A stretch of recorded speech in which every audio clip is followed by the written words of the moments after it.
Dub List. This is James. I'm Adam. And we have a lot to talk about today. Like your drunk friend watching The Parent Trap inside Schwartz. Cousin. I mean, you made the choice. I made the choice. Well, you know what? At least he's not the Patriots and Gronkowski, because the Patriots... McQuarrie should have been on defense. Like, he's a fucking... No, but... He barely has mental capabilities of playing offense. But that's, you know... Gronk, no, defense. No. Gronk, no, defense. No, so Miami won. Putting Josh Gordon on the... Or Brady out there with just there. Jesus Christ. Well, I don't know what to say. Because the Miami Dolphins fucking... I said the Dolphins. You did. I believe you did. I believe you did. Unfucking real. Oh, man. There were a lot of crazy games this week. I mean, Baltimore almost beat Kansas City. Thanks not to Joe Flacco, who's going to be the backup of Lamar Jackson the rest of the year. Joe Flacco is still a better quarterback. If he was, he'd be starting. You don't fix something that isn't broken. Obviously, he's broken. You learned that from Tampa Bay. Because you should have just kept on going with Fitzmagic. He was throwing 6 interceptions a game. So, you know, that's broken. It's not broken. What are you talking about? That's like Jay Cutler numbers that just keep going. Yes. And Flacco was broken. Flacco was the basically average old person trying to play football, kind of like Eli, except without the throwing ability or leadership ability. And son of a bitch. Now he's replaced by a better, younger quarterback. Fuck that. And you're going to lose your little bet of Joe Flacco's stats because he's never going to play another game the rest of the year. He's not going to make it in 12 games. It's okay. I'm fine with that. But I am right about them Dallas Cowboys. They won again. And in crazy fashion with the Eagles. They probably should have lost the game, but, you know, rules are rules, and all of a sudden you go into overtime and Dallas fucking wins the game. Amari Cooper, if it wasn't for Amari Cooper getting traded to the Dallas Cowboys, I already know the Dallas Cowboys offense would be nothing. It would just be Zeke, and that's it. It would have been one-dimensional, and every defense in the world would have known what to do against the Dallas Cowboys. Now that you have, of course, that stud running back, and now you have a stud wide receiver, now you finally have something different. I'm not going to say the Dallas Cowboys are going to be world beaters, but it looks like my prediction at the beginning of the season of being the NFC East champions are about one win, and I think a Redskins and Eagles loss away. Giants are coming up. I have a game for us. The Giants are coming up. I have a game for us. Giants are going to randomly play the division. And the Giants are going to be part of that game because they are 5-8.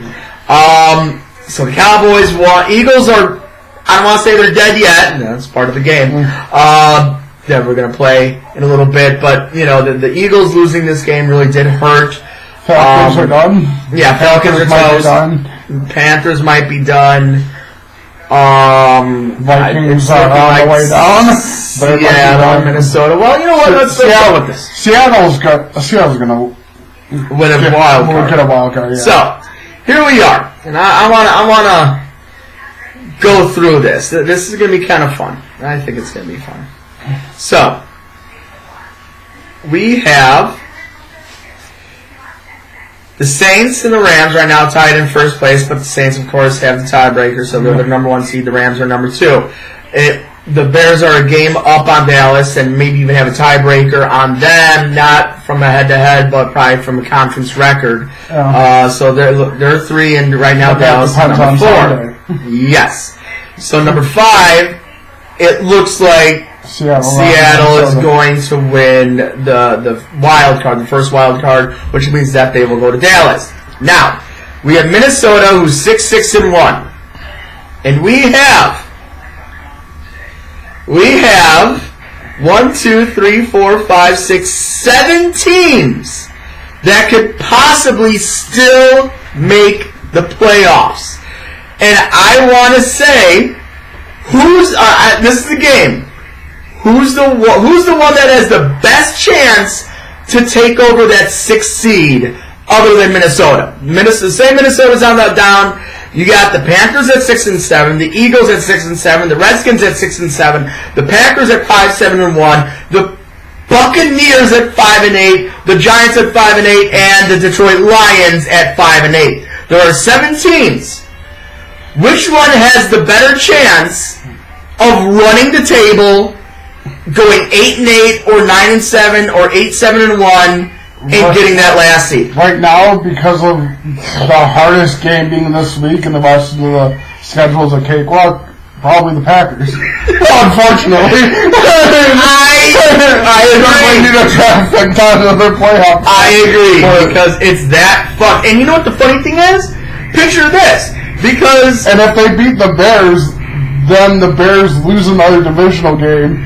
Packers win another divisional game. But no, there's right now no chance in hell. It's already statistically impossible for the Bears to have a better record. No, but the Packers to have a better record than the Bears. Drop the Bears to lower than 3. Oh, so the 4th seed. Yeah.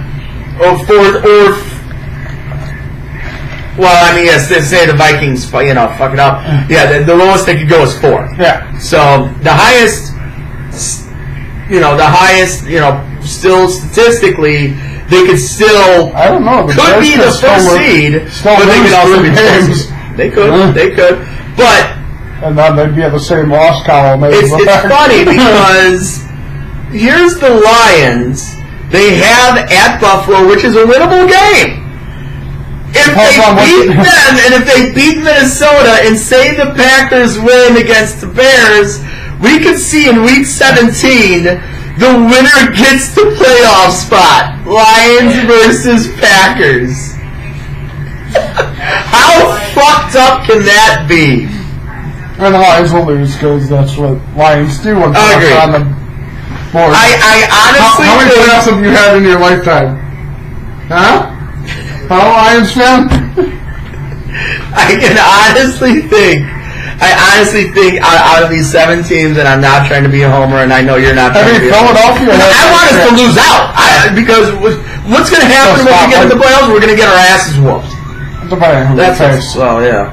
Why is my phone making music for no reason? But, Philadelphia has a chance, but losing the Cowboys now... The Redskins are done. They have no quarterback. Redskins are gone. Their defense hasn't improved at all. Getting Kaha, which makes me think the Packers might have been onto something trading him. I agree. The Eagles are at LA, home against Houston, and at Washington. I mean, they can win versus Houston and Washington. Yeah, they can. But that's an 8-8 record. Even LA they could beat because LA is obviously. The one thing I'll say, have a bunch of friends in, the league I'm in for bowling that are, obviously Bears fans. Got, I think, way too hyped about beating the Rams in that game. Yeah, it was big, but... They show that they are contenders in the NFC. I'm not saying that they're going to beat the Rams or the Saints in the playoffs, but they are right now solidified at the number 3 spot or even... one higher at the number 2 spot above the Rams. They would have to lose 3 more games. Well, if I had to make a power rankings right now, I would honestly go right now, Saints, Bears, Rams. That would be my power rankings. I'd still put Saints and Rams first, just because, like I've kind of said all year, for as good as their defense is, their offense, if it's not trick plays, it's shit. That's what they do. It's trick plays, or they don't score. I don't think because that's kind of how it's been setting up now. If they don't run a trick play, they're kicking field goals, they're not moving it down the field. Well, and it's not like the Rams' defense is great this year. It's actually pretty shitty. Yeah, and Trubisky threw 4 interceptions. They put up 15 points. It was a defensive game. But the Rams' defense isn't good. And they destroyed the Rams' offense. They They destroyed a team that scored 50 fucking points against the Kansas City Chiefs. Chiefs don't have a team. I know, but you're still saying of the team that fucking scored 50 points and they can't get a goddamn touchdown against the Bears? That's kind of why I don't rate the Bears that, because the Chiefs kind of are the same situation, except they don't have a defense. Except that they're arguably the best team in the AFC. Yeah, but the Chiefs. I'm not saying the Bears can beat the Chiefs, but I'm saying the Chiefs, same kind of style offense, like could put up 50 points. Yeah. The Packers, when offense that's falling apart, put up 30 points. So it's against the Falcons. No, it was against the Rams.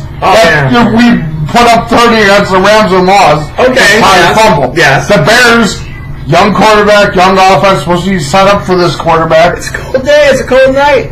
That's how you're supposed to be able to play if you're the Bears. Cold night in Chicago, man. That's not an excuse. It is an excuse. And also, you know what? Why doesn't the cold weather affect Rodgers then? Why does it affect Rodgers the greatest quarterback of all time? Brady? Because Brady is also the greatest quarterback of all time. They're 1-1A. It doesn't really affect Breeze when he's on the road. Yeah, it does, and it affects him tremendously. Actually, it does. It does. Drew Brees is look at his fucking stats. He's actually a pedestrian quarterback when he's on the road in outside arenas. He is god fucking awful, and it's been proven his whole entire fucking career. Yes, he is one of the greatest quarterbacks of all time. I just said the greatest quarterbacks of all time for 3 fucking people right then and there. But I look at his fucking stats. He is pedestrian, even against terrible fucking teams in the cold and outside. What did they even do? Remember the Saints team with Reggie Bush and that high-powered offense? What did they do when they came to Chicago in 2006 in the playoffs? Nothing. The only thing that happened was Reggie Bush broke away from a fucking tackle and got, I think, the only fucking touchdown of that game when the Bears destroyed them. So don't fucking tell me that the fucking outside fucking cold doesn't do anything. It's not an excuse. It's an excuse. No, it isn't. Well, week 13 or 14 of the season is also an excuse because everybody's now fucking tired. Everybody's tired. They're fucking professional athletes. They're tired. Fuck that. That's bullshit. And Trubisky is coming off of an injury. He's still young. He makes mistakes. Mahomes is young. Watson's young. Luck's still kind of young. Yeah, but it was a cold night in Chicago. That's not an excuse!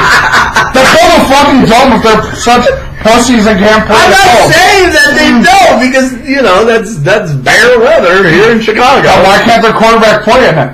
It's only one game! They won the game! They won about 2 possessions! They won in spite of him, not because of him. They won in spite of him, not one game. One game that they won. That's not only... No, the Cardinals game? Alright, fine, 2.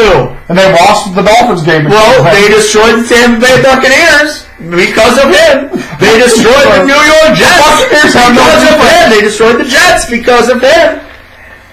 That's because of COVID. They beat Minnesota twice, Lions twice because of him. They beat the Minnesota Vikings because of him. They beat those teams because of their defense.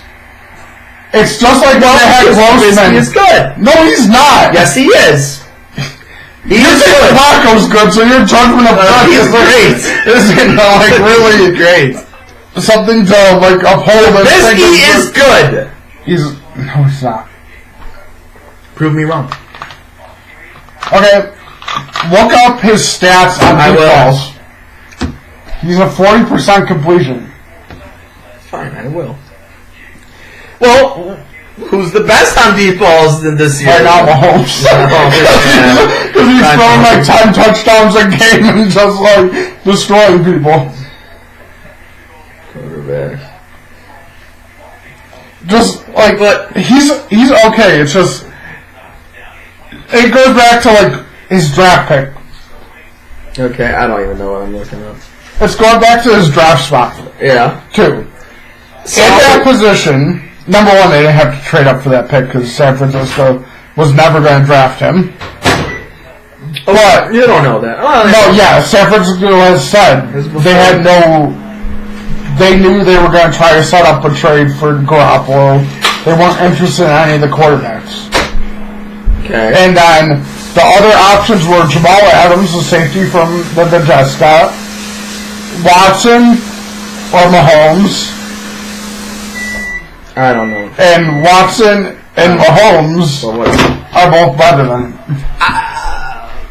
Mahomes, yes, guaranteed. Watson's better too. I don't know. Watson, and you can't really say the weapons thing because Trubisky has a lot of weapons. He does. So it's one bad game. It's not one bad game. He has good stats. Let me look up his stats. That's what I'm going to do. I'm going to look up his damn stats. And you're going to see. He probably has Joe Flacco like stats that you're going to try to say are amazing. Not amazing. Like he threw 200 yards and had a touchdown. Shut up. He threw 300 yards and had a touchdown, 3 interceptions. This is not bad. 2,579 yards. 21 touchdowns, 12 interceptions, and 92.1 passer rating. Are you kidding me? That's not bad. He's at what, 200? Oh my God. You know what? That's what players do these days. There's a lot of interceptions these days. Really? You find go back to except for Aaron Rodgers. He has one in a terrible offense. Here, look. He guaranteed. I really want to see. Here, fine. ESPN. No. Jeez. Keep talking when I try to find this guy. But Trubisky's a good player. He is. It's just, I mean, I don't know. The fact that he looked that bad against bad teams. The Rams are a good team, but a bad defense now.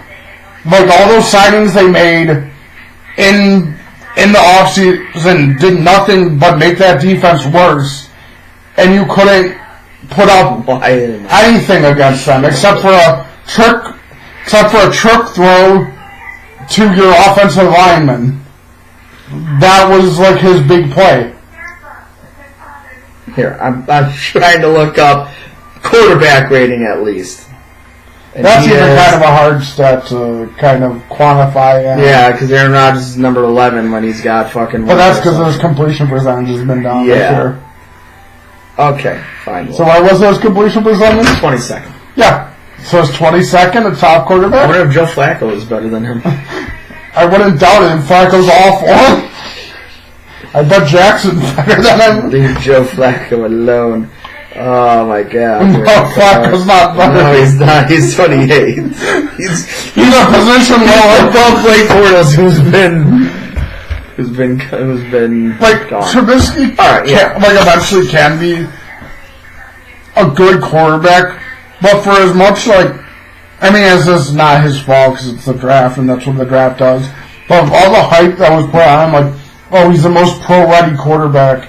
He's the most accurate quarterback in NCAA history. But he's going to be the top pro in this class. Does he look like the most accurate quarterback when he's throwing lane bucks down 2 years? We don't know yet. 2 years for Mahomes. We don't know yet. We don't know. It's been 2 years for Mahomes. Remember Vince Young, how he was great for 2 or 3 years, and what happened to him? That just he fell off the face of the earth. Proves you can be good and then suck. So that much. That's right. And there's ways you can suck and then become good. We don't know yet. All we know right now is went from below average to great. I almost said Joe Flacco. But he's not great.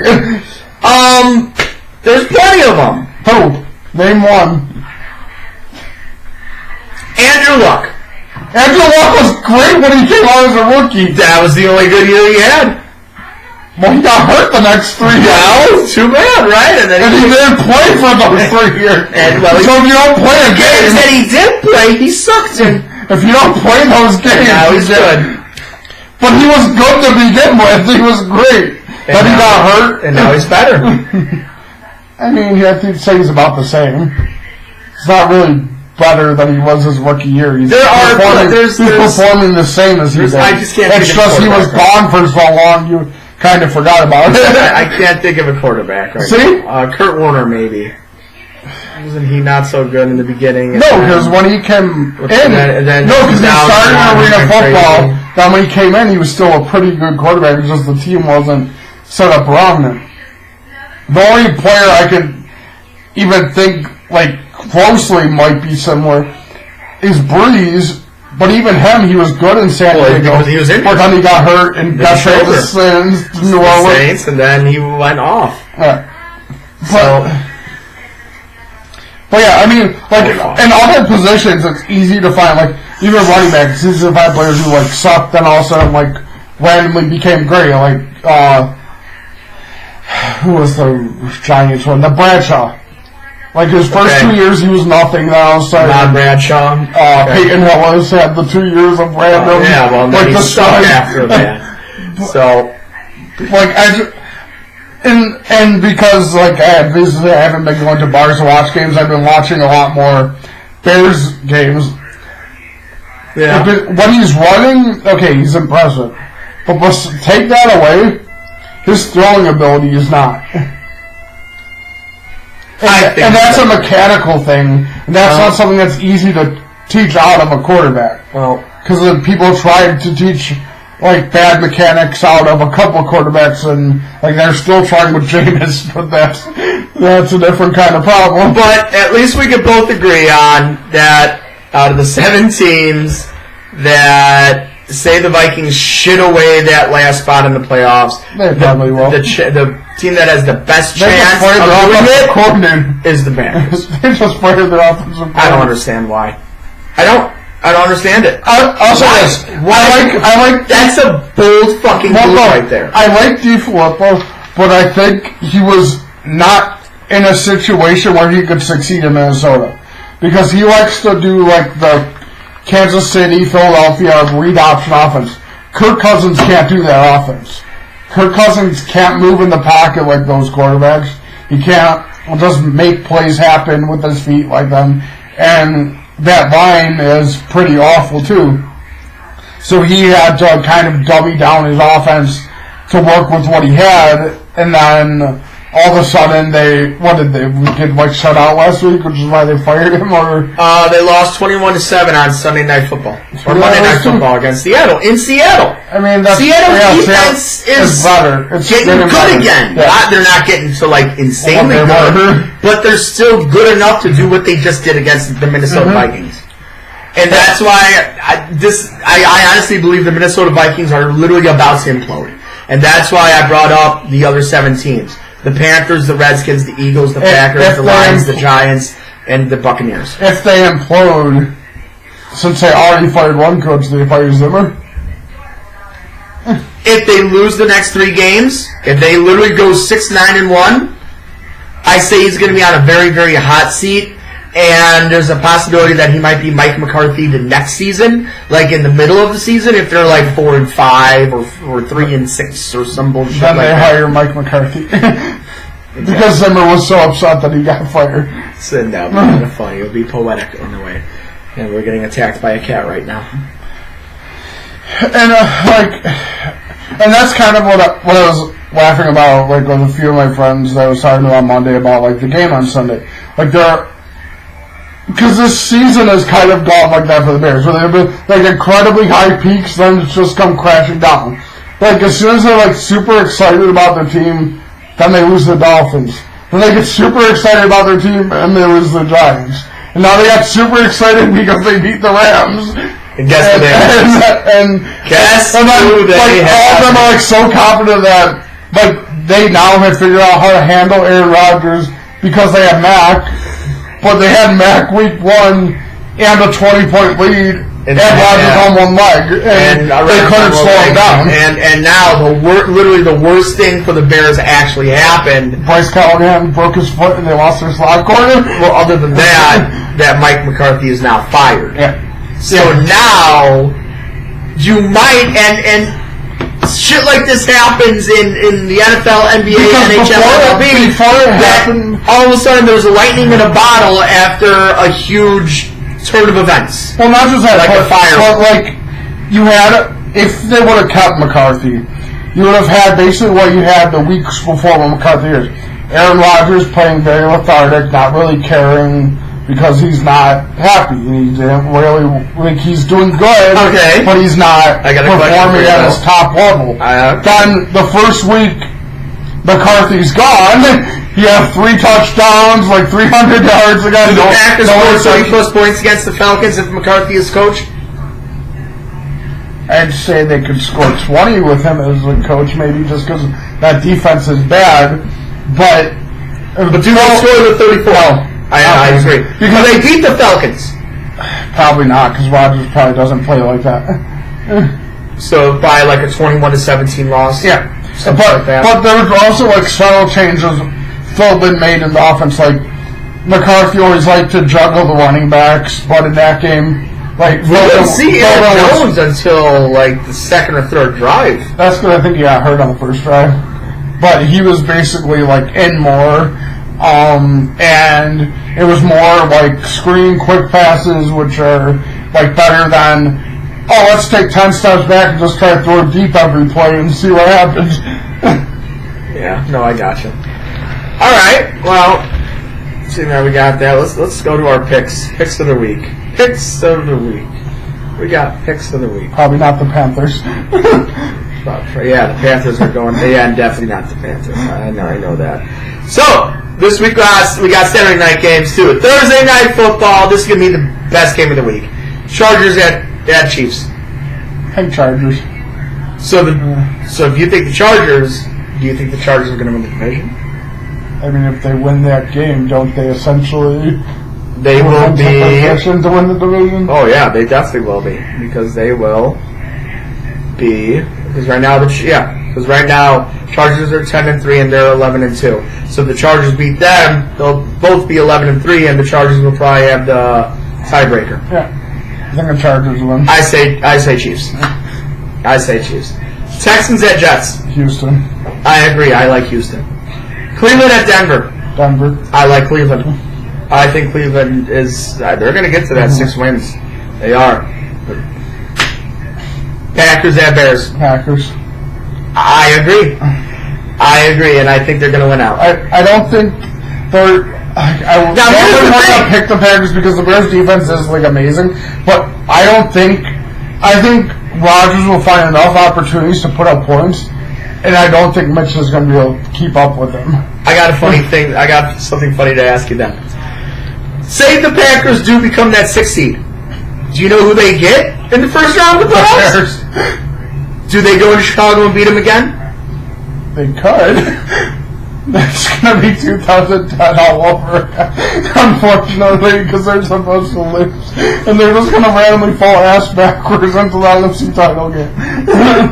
Well, maybe not that far. But so say the Packers do, let's just hypothetically, let's get our daydreaming caps on and say they somehow eke into the playoffs and they beat the Bears at home because the Packers love to fuck everything up for the Bears. So the Bears are gone by wild card weekend after a 10-6 or 11-5 season by the 8-7-1 Green Bay Packers. Then the Packers either Packers go to the Saints. Don't think they beat the Saints, no. But if they went to the Rams, they could beat the Rams. They could, and they might want to get the first time. Yes.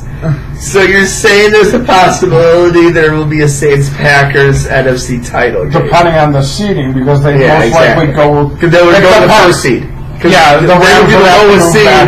Yes, exactly. And I don't think the Saints are going to move down after their easy schedule comes up. Arizona at Atlanta. Arizona? I say Atlanta. I don't know if Atlanta's going to beat anyone. Their defense is so awful now. They are. Hey, Josh Rosen's time. Tampa Bay. Josh Rosen's time was against the Bears when they almost beat them on the last play of the game. They almost did. Tampa Bay at Baltimore. Baltimore if Jackson plays. Baltimore, no matter who the quarterback is. It's not going to be Flacco either way. He's the backup. He should be. No, yeah, he should be the backup. Oh my God! No, he should be the backup. He should be starting. No, this will be funny. What if they did like one half of like Lamar Jackson and another half with Joe Flacco. But because they're facing the Tampa Bay Buccaneers, it'd be one half of Jameis Winston and the other half with Ryan Fitzpatrick. I think there's more likely Baltimore gives Joe Flacco the Buccaneers just to make it a game. Baltimore wins. Detroit at Buffalo. Buffalo? I don't know. Detroit. I think Detroit's going to win this game. I honestly believe that the Lions and the Packers are going to play for a playoff spot, and it will be that they will fucking omit the game to the Sunday Night Football game with the winner becoming the 6th seed. That would be awesome. Oakland at Cincinnati. Oakland, just because Cincinnati's a fucking... They're like actually looking decent now, even though Gruden doesn't like Derek Carr. He just fired their GM. They're the Raiders. They do that stuff. It wasn't that the GM that wanted to sign Gruden for 10 years and what the owner did. Oh, the owner did, okay. Because I feel like that'd be really funny because what if they fire Gruden literally after this year? That would just be insane. Well, supposedly, like, the Oakland fans like want them out like now. Yeah, I know. That they're literally forcing them out. Like they don't want to do anything with them. Then they're saying that even though the stadium's not going to be ready, they're going to have to find somewhere new to play next. Nevada University, baby. Dallas at Indianapolis. Colts. Yes, yes. Because that's an ND, I think about it. Yeah, That's good. I agree. Washington at Jacksonville. Tie? I mean, if any game is going to tie, it might be 0-0. Yeah, it might be 0-0. I'm going to say Jacksonville. Miami at Minnesota. Miami. I think they're coming hot after beating the Patriots. Beating the Patriots, yes, they're very hot right now, and then they'll be 8-6. They're 7-6 right now. They could be a playoff team. Tennessee at Giants. It should be Tennessee, but I'm gonna go with the Giants. Randomly have like decent the last 2 weeks. They just come out of nowhere. I'm gonna say Tennessee though. I can see the Giants continuously fucking up their draft spot. Just keep on winning and get like the 10th overall pick instead of what they should have been, like the 2nd or 3rd. And they won't be able to get a quarterback again because they're too low. And then they completely wasted their pick last year. Exactly. Seattle at Frisco. Seattle. This game is insane too, and this has a lot of playoff implications. The New England Patriots against the Pittsburgh Steelers. Is Connor playing again? I don't think so. If he's not in the Patriots, because that other running back's not going to be able to. No, he's terrible. I'm going to say the Patriots. I say Patriots no matter what. If Connor plays, I think the Steelers make it closer. We could probably win at the end. Okay. And then the little bit of hope that the defending champion Philadelphia Eagles have, Philadelphia at LA. That one, I think the Rams. I think Goff's going to be pissed about what happened after last week. But I will say they need to win because if they're not at home, they're going to get destroyed in the playoffs. Because you're right. Like what kind of some of the reporters here were saying. I find it hard calling some teams this, but I think they're soft. I think when they get a little bit uncomfortable, they don't know how to respond and they don't like it, and it just throws them off. I think they need to be either in that warm weather or just in LA. Yeah. Otherwise, I think if they had to go to New Orleans, the Saints will trounce them. They'll kill them. They'll kill them by 20. If Carson, because I'm hearing Carson Wentz is not going to be playing this game. Then most likely the Rams. Then most likely the Rams. If Wentz was playing this game, I would honestly say the Philadelphia Eagles. I can see that. But I say the Rams beat them by 10 or 13. And then Monday Night Football, New Orleans at Carolina. They're gonna destroy them. 40-7. I'll even give them 14. 40-14. Well, how are they going to get 14? Christian McCaffrey with the rushing touchdown and Cam Newton with the rushing touchdown. Isn't Cam hurt? He's still playing. He might get killed, but he might get killed by Cameron Jordan, but it is. Or Patrick Robinson. Exactly.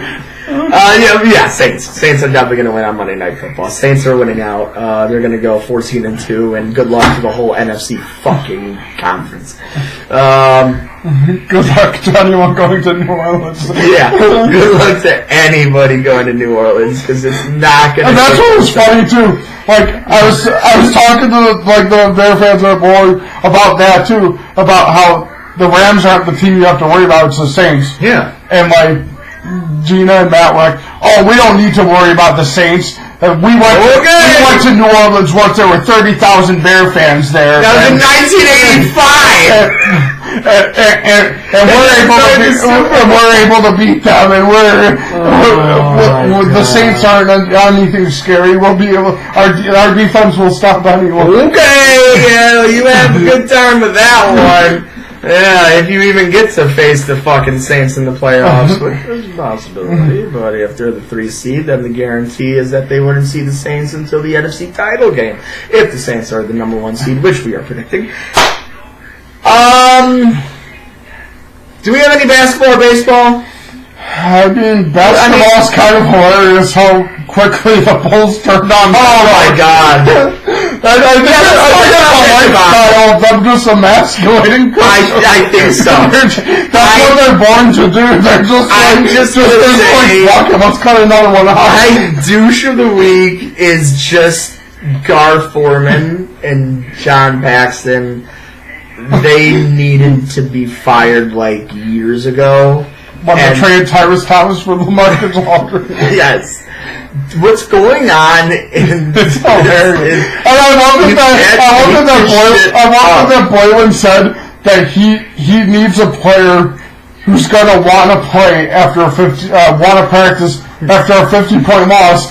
And then, Bernstein, responded, so you want Jimmy Butler back? Yeah. There you go! So you want Jimmy Butler back?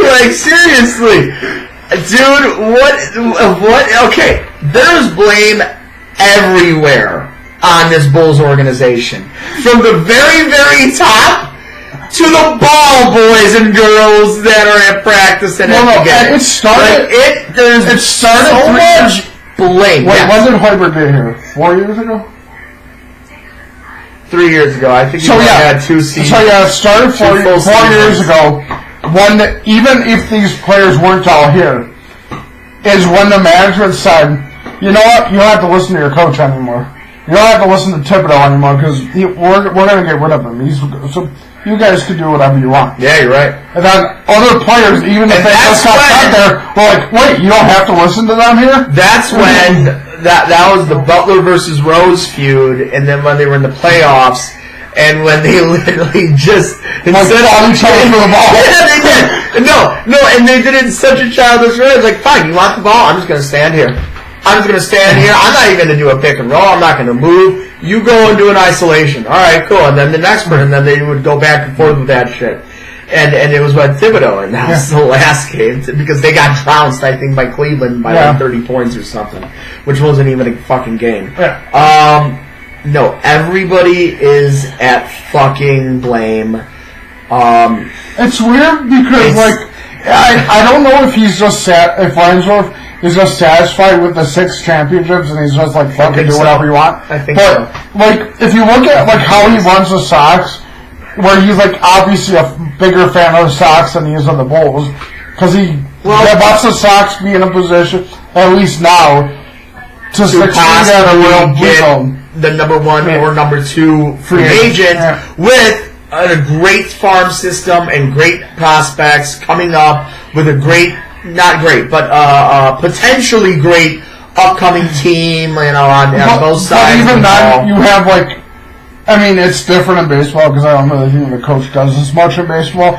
But you have a coach that the players aren't going to be Hey, Renteria, let me go chop off your balls real quick. Yeah, I just gotta go get the head. Fuck the coach. We set our own lineup.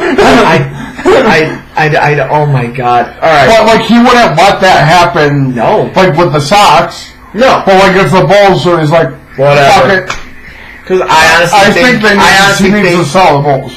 Yes. I think someone else needs to buy it from him, and I think he's because even his son isn't. like qualified to do any better because his son is the one who's had to hire Gar Foreman because he's his friend.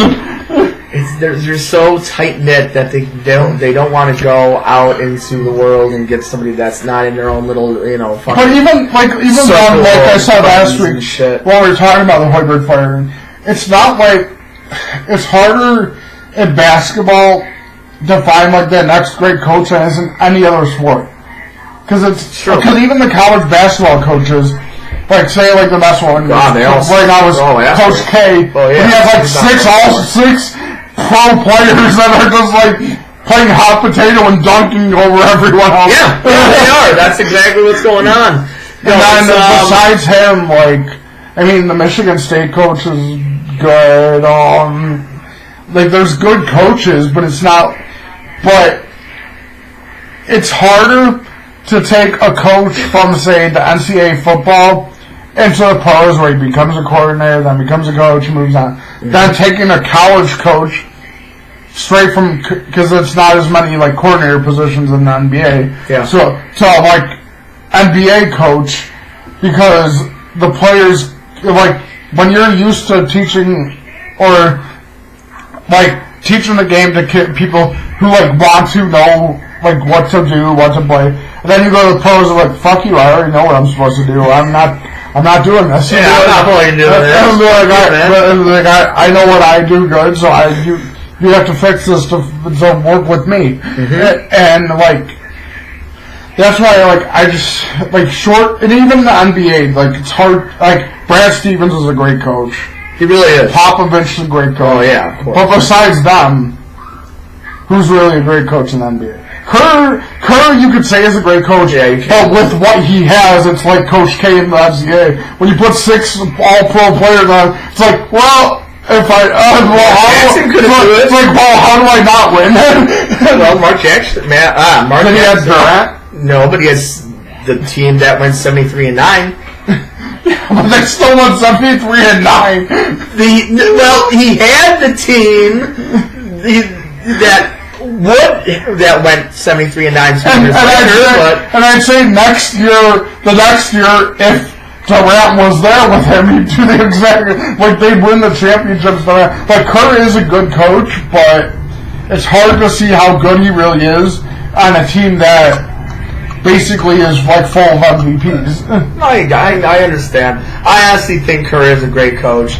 But no, you're right. There's not a lot of. Do you think he'd leave Golden State to coach the Bulls? What? Yeah. Wait, what? Do you think he'd leave Golden State to coach the Bulls? Not anytime soon. After Ratliff?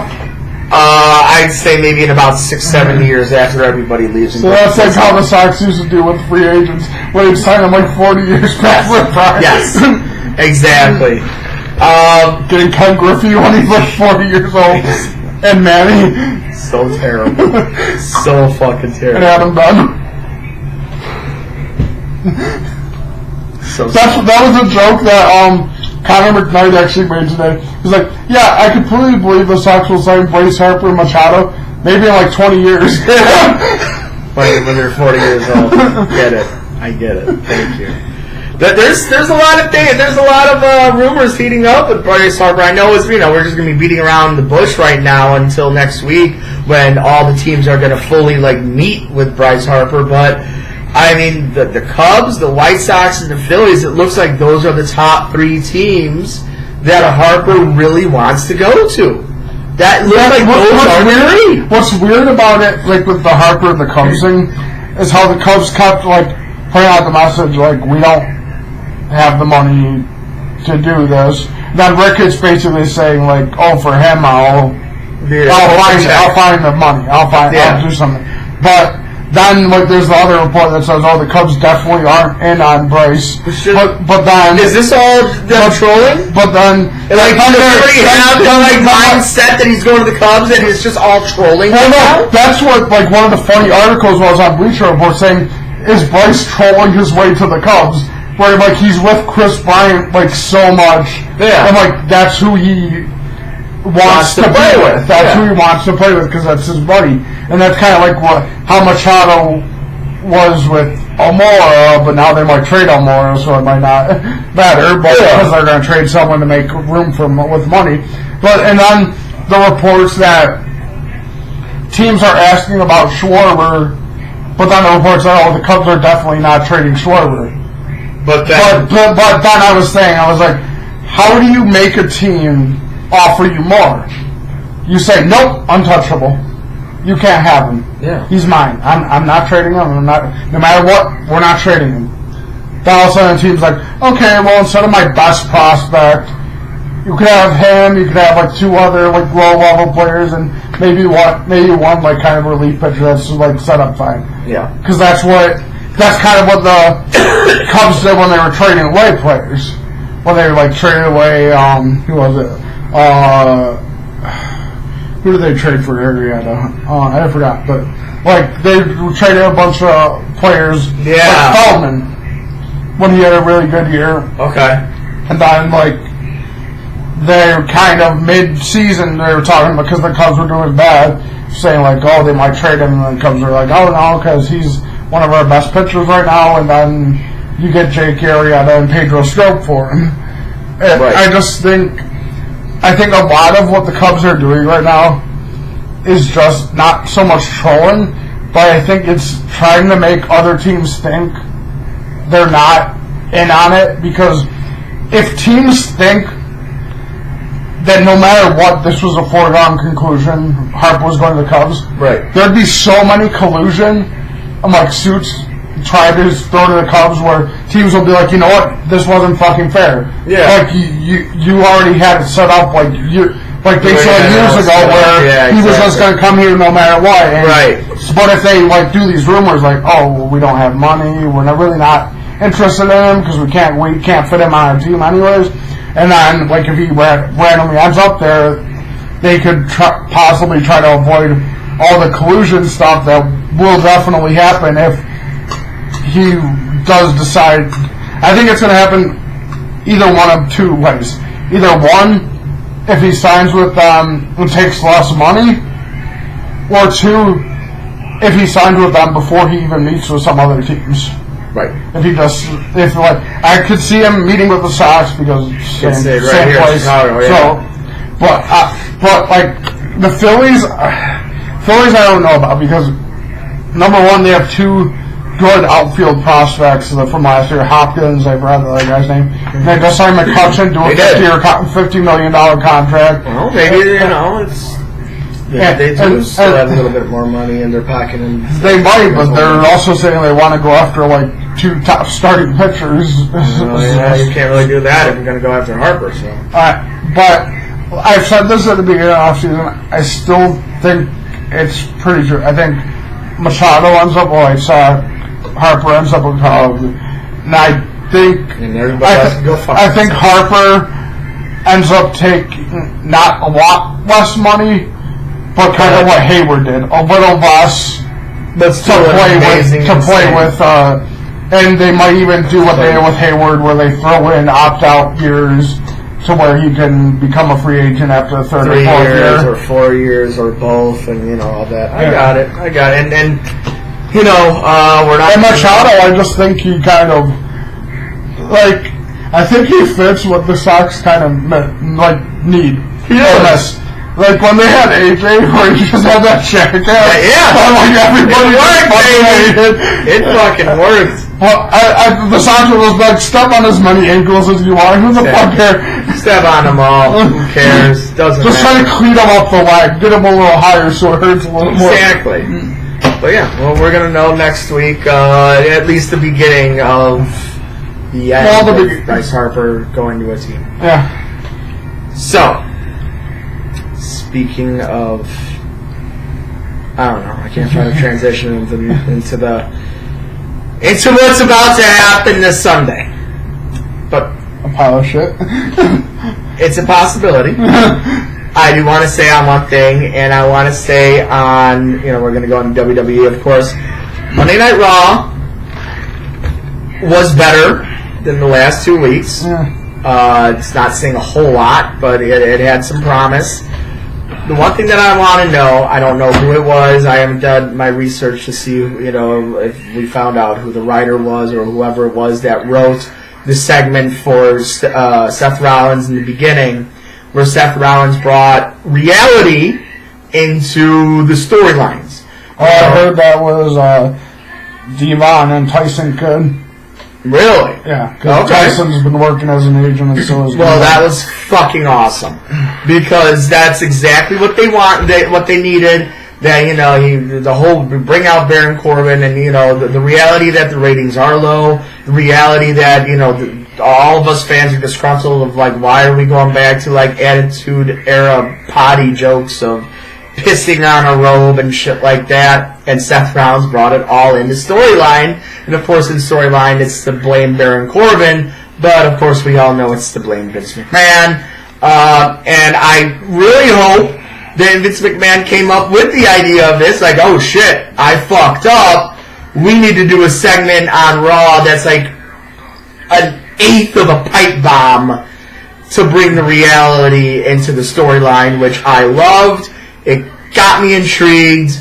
It made me really want to watch the rest of Raw, even though it was still lackluster. Like that part was good, good. except the main event. Yeah, the main event was awesome. And that was good. The whole Seth thing.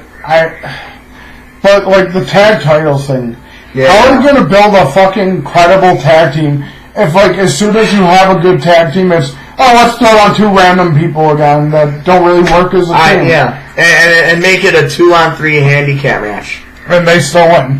And they still... Well, yeah, because the reason why was that they didn't want any... I forget their names. The two guys of AOP. Incoming Rosar. Yeah, they didn't want one of those guys to get pinned because they don't want them to look weak. So, hey, this is a great idea. Let's put Drake Maverick in the match, make it a 2-on-3, so Drake Maverick could get the loss. Yeah. It doesn't make sense. It doesn't make sense. And then they continued on with the stupid Lucha stuff, where once again it was like random handicap match against Reliable. Again? Yeah. They've been doing it for like the past month. They're going to keep doing it just because. And like, I don't understand. Well, I mean, Seth Rollins brought that up in the segment. How they're what is this lucha crap, Why are you putting them in a handicap match and all that other crap? So, I saw last year. And he gave a huge shout out to the Revival, saying like, those are two very talented they're amazing performers, and you ain't doing shit with them. But, like, that's what I really don't like. Like, if they're supposed to be faces, they shouldn't be competing in handicap matches. I agree. Like, I understood AOP being in a handicap match because they're obviously the heels. But that shouldn't be for the tag title. Yeah, no, it shouldn't. But, and then, like, same with, like, New Day stuff. New Day, they never compete in actual handicap matches. They always have one as a manager, and he'd do his random stuff to, like, distract people. Exactly. But he'd never actually get in and fight the match. And, it's okay. Fine, great. And, like, they wouldn't, like, set up, like, 3-on-1 handicap matches with them just for the hell of it. And, like, even if you go back to, like, other, like, crazy stables, like, forget DX or NWO when they did random stuff. Yeah, it was just... Like, they'd set up a legitimate handicap match, but they wouldn't say, this is a 1-on-1 match. You know what? This is Lucha rules. So now it's a 10-on-1 handicap match, so... Out of nowhere. And no one can help you, because then it would be disqualification. Exactly. The other storyline that actually did intrigue me that I gotta give at least positive remarks to is actually the Heath Slater one. Yeah, I'm liking what's going on with it. Oh my God, Rush. Leo Rush. I want to say Lito. Yeah. Leo Rush against Elias. Actually, Leo Rush is really good in the ring. He's very entertaining. And I really liked the storyline of at the ending. Heath Slater. Counting the 1, 2, 3 after getting bullied by Bobby Lashley and saying, "You better fucking count right now." He gives the 1, 2, 3, gives Leo Rush to win over Elias, and then of course Baron Corbin coming in like, "Yo, you got one more match tonight." And then it was of course the TLC match that he was the referee, and he tried to fuck over Seth Rollins for the title. Super kicked him, man. Yeah. But no, it was better than usual, which is not saying a lot, but they're going back on a little sliver going up. I think like the other like downfall on that show was like they seriously need to either get Nia like a manager or just let Alexa talk for her. Yeah. Because she basically sounds like Mushmouth whenever she tries to like cut a promo on someone. Yeah. Like she can't like get anything out that like even like no seems like a consistent thought. And also like no one reacts to her.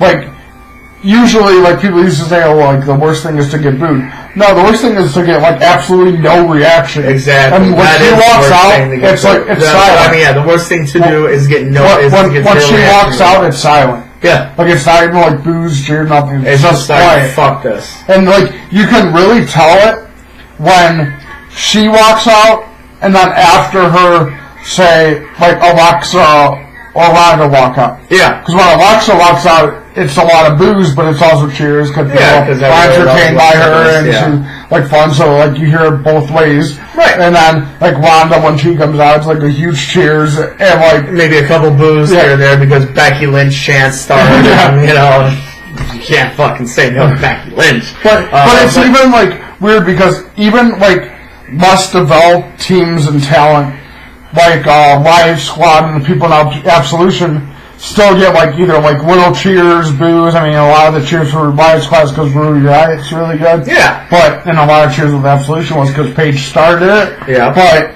like they still get like a reaction.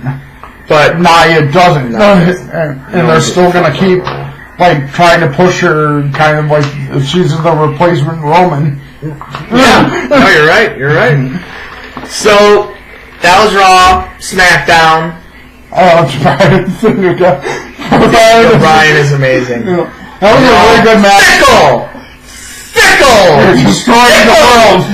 You're destroying the world. You're fickle. I love Daniel Bryan. And that was a great match. That was a really good match. I loved how they had put Mustafa Ali on you know, gave him a push like this. Yeah. To have him go up against Daniel Bryan and show the world what he does. And even on the mic, he wasn't bad. Yeah, and I really hope he'll become like a U.S. or Intercontinental Champion in the next year or so. Yeah. I hope they really use Mustafa Ali. That was good. I like that they're using the Cruiserweight title people more than in just Cruiserweight matches. Yes. I liked Mustafa Ali being the choice. The one I would have picked, even though it would have been hard because it's heel versus heel, would have been TJP. Okay, yeah. TJP is kind of above the Cruiserweight division. Yes, with his ability, his promo skills, when he first came his in, reactions, just what he does is like I mean, there's a lot of great people in the Cruiserweight division, but TJP should be higher up and be like main roster mid-card champion with how good he is. I agree. I totally agree. Once again, very good segment with Charlotte Flair and Asuka and Becky Lynch. They're just trying to go through the motions with the Rusev and Jeff Hardy versus Samoa Joe and Shinsuke Nakamura. So it was good SmackDown. So we got TLC coming up this month, this week, and we're going to give our predictions on who's going to win these matches. TLC, we got, I think, like 9 or 10 matches on the card. So where are we starting on? Mixed match challenge, like last match. R-Truth and Carmella versus Jinder and Alicia. And this is for a spot the 30th spot. The 30th spot is both. Which means you're going to lose because the 30th person never wins. So it's going to be Jinder Mahal. No, I think it's going to be R-Truth and Carmella because they're actually over. Really? Yeah. They're actually over. Yeah. Alright, fine. Fuck it. No, I'm still going to go with Jinder Mahal and Alicia. Then, Cruiserweight Championship, Buddy Murphy versus Cedric. I think Buddy wins again because, again, he just won it. They're not good, and he's been good as a champion. I don't think they're going to... They're going to fuck it over. They're going to fuck it over. Cedric Alexander wins. Then, a tables match, Natalya versus Ruby. Ruby. Yeah, I think the rest of the I think they're squad going to get keep pushing involved her. and she wins. I think they're going to keep pushing that. Then SmackDown tag titles, the Bar, the Usos, and the New Day. Oh, Jesus. I think Bar will This tag team title on SmackDown goes around more times than a... But Bar's had it for a while. We've had it for since 2 pay-per-views ago. I'm going New Day. I think Bar keeps it for I say one more New Day show. takes it because then when the Bludgeon Brothers come back, they get their revenge on the New Day and get the titles back. New Day. Ladder match, Bobby Lashley versus Elias. With a guitar. Yeah, I think Elias. I just say Elias. Because, number one, because I don't think Bobby Lashley would climb the ladder. He might burst one of his shoulders or something. And number two, as much as they're trying to push the whole group of Drew McIntyre, Baron, and Lashley, I think this night that they all might go down. Okay. I hope so. Then so Elias, chairs match, Orton versus Ray. Orton. I think Ray. I say Randy Orton wins. I think Ray just because, I don't know, I have a feeling this was going to be him getting a big win, and then he's going to go back to kind of putting younger talent over, because it's not like Randy really needs to be put over. Rey Mysterio's not young. Neither's Orton. So that's why I say Randy Orton. Then, you're going to need more heels to win. Then Drew McIntyre versus Finn. This isn't It's just a normal match. Oh, it is? Yeah. McIntyre. I think Finn comes out as a demon, I think he wins. You can't do this to a heel that you're trying to push. And they finally got it right this Monday. They had him finally destroy Dolph Ziggler he should have done. Although Finn might not even be at the show. Yeah, he's ill. He's ill, right? Yeah. So it might be Bray Wyatt. No, I think he's going to be in another match if he's there. And if Bray's there, he's going to beat that. He's going to beat up Baron Corbin. I say Drew McIntyre. If Finn just comes out as Finn, I think McIntyre wins. But if he comes out as a demon, then the demon's never lost. I agree. They're not going to have him lose to fucking Drew McIntyre then. Yeah. I agree. Women's title match, Rousey versus Nia. Rousey. Yeah, Rousey's kind of Rousey. But I feel like something weird is going to happen. I feel like either Becky Lynch or Flair or both are going to interfere in this match. I can see that. And they're counting on Seth versus Dean. Yeah, Dean's going to win. Seth's going to win the Royal Rumble. Needs to win, and that would be awesome. AJ Styles versus the new Daniel Bryan. This is a weird one. This really is a weird one because this could go either way. I think this is literally a coin flip. I'm going to go with Daniel Bryan because then I think the road to WrestleMania is going to go with AJ Styles, and there's going to be some sort of triple threat with The Miz at WrestleMania. Yeah, so I guess Daniel Bryan. Yeah, I think the only reason I think Bryan is, they kind of hinted at it in the promos about him losing the title, saying will you still be the new Daniel Bryan if you lose the title? Yeah. And Bryan was basically going back to I don't need the fans cheering for me. I don't need this anymore. Be like I don't even need the title. This is who I am. I'm the new Daniel Bryan. So you say AJ? No, Daniel's gonna win. I think AJ will win. I think either AJ, because I think Raw's winning the Rumble. I think AJ or Miz win the Elimination Chamber, the number one contender for his title. Okay. Then the other one kind of weasels their way into the match. I could see that. Then the TLC match. Maybe Braun versus Baron Corbin. Not Baron Corbin. Well, yeah, no matter what, Corbin's not going to win. Not Baron Corbin. That's my pick. So Braun Strowman. I don't think Braun's going to. I think he's going to fight. And if he is, it's going to be a squash match. Yeah. It's kind of hard to do in a TLC match because you have to climb the ladder to grab something. That's true. Well, they have TLC matches that were pinfalls. They haven't said if there's someone will be pinfall or not, but I don't think Braun's gonna fight.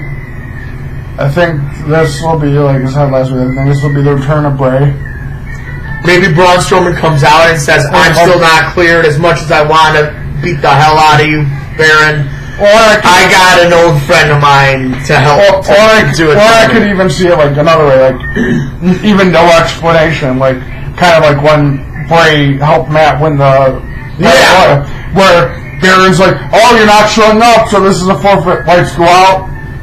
Bray's just kind of like standing behind him, just for Abigail, and just starts like stopping and beating on him, and then if Braun's even there, then Braun just comes out and pins him. If it's a pinfall. Yeah, you're right. There you go. I can see that. And then like the next night, Braun could even be like, you know, be like, you guys had your group. I've tried with people that I thought I could trust. They turned their back on me. I had to go to someone who I know wouldn't turn on me. And that's Bray Wyatt. I like it. The non-Baron Corbin. And then the main event, Asuka. Is it really the main event?